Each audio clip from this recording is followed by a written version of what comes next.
स्वागत है एनवीएफ न्यूज पर। मैं हूं आपके साथ रोहित। 30/3/2026 से सदन से अपने स्थान का त्यागपत्र देता हूं।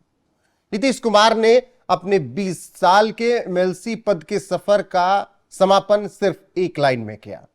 अब इसके बाद तमाम चर्चा इस बात की क्या नीतीश के जाने के बाद जेडीयू वही रहेगी, निशांत कुमार पर क्या वही भरोसा नेता और कार्यकर्ता रख पाएंगे जो नीतीश कुमार पर था? कौन होगा बिहार में अगला मुख्यमंत्री, यह सबसे बड़ा सवाल है।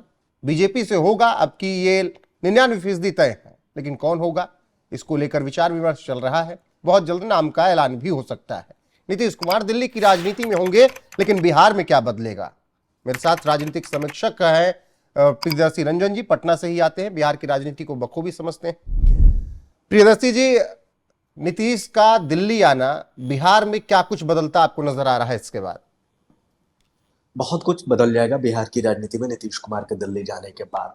पहली बात तो ये होगी कि जयप्रकाश नारायण की चेलों की जो पौध बिहार की राजनीति में जमी हुई थी, आखिरी नेता होंगे शायद नीतीश कुमार जो दिल्ली चले जाएंगे। और इसके बाद बिहार की राजनीति में जयप्रकाश नारायण के चेलों का उस तरीके से वर्चस्व नहीं रह जाएगा। चेलों के बेटों का रहेगा, लेकिन जयप्रकाश नारायण ने जो राजनीति शुरू की थी बिहार में, या उन जयप्रकाश नारायण के आंदोलन के इर्द गिर्द जो बड़े बड़े राजनेता थे, उनमें नीतीश कुमार शायद आखिरी वो व्यक्ति हैं जो इतने शीर्ष तक पहुंचे। तो एक जयप्रकाश नारायण की जो पॉलिटिकल विरासत थी, उसके आखिरी पीढ़ी के तौर पर नीतीश कुमार को मैं जाते हुए दिल्ली देख रहा हूं।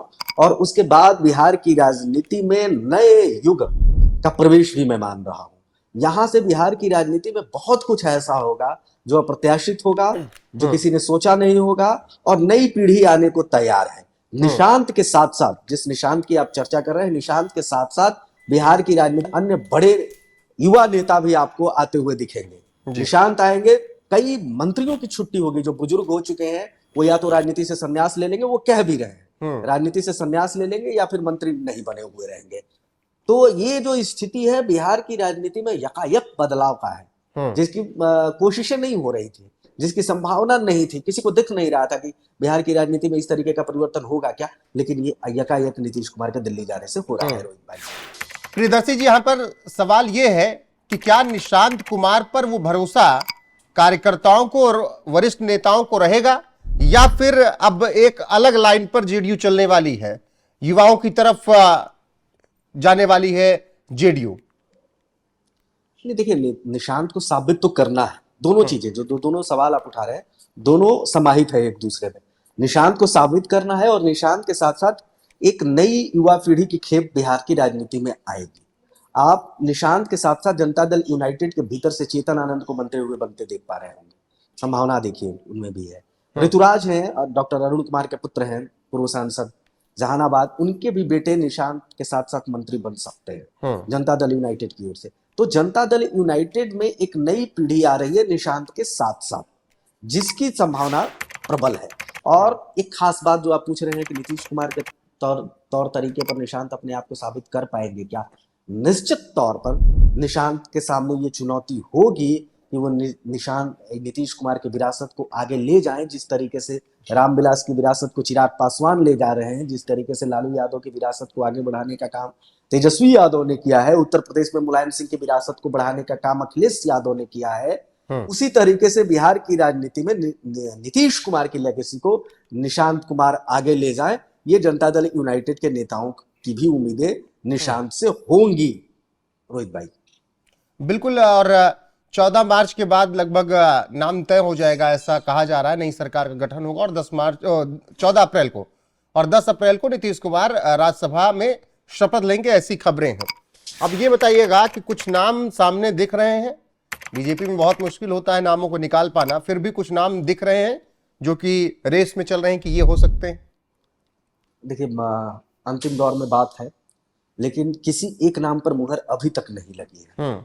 इसीलिए मंथन अभी भारतीय जनता पार्टी के भीतर चल रहा है। सम्राट चौधरी आपको कुछ दिनों पहले तक नंबर 1 की रेस में नजर आ रहे होंगे, लेकिन आज की तारीख में कोई भी दावे के साथ नहीं कह सकता है कि सम्राट चौधरी नंबर 1 की रेस में है और वे मुख्यमंत्री बनने ही जा रहे हैं। बन जाए वो अलग बात है, लेकिन भारतीय जनता पार्टी बहुत सारे कोण पर, बहुत सारे बिंदुओं पर विचार कर रही है, और कई संभावित नाम हैं जिन पर चर्चा चल रही है।